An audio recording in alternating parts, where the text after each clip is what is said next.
Get to our top story this morning. As we've just learned, First Midwest Group founder Sunil Puri has died at age 65.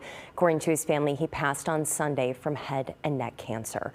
Born in Bombay, India in 1960, Puri moved to Rockford in 1979. 5 years later, he founded First Midwest Group, a commercial real estate development firm.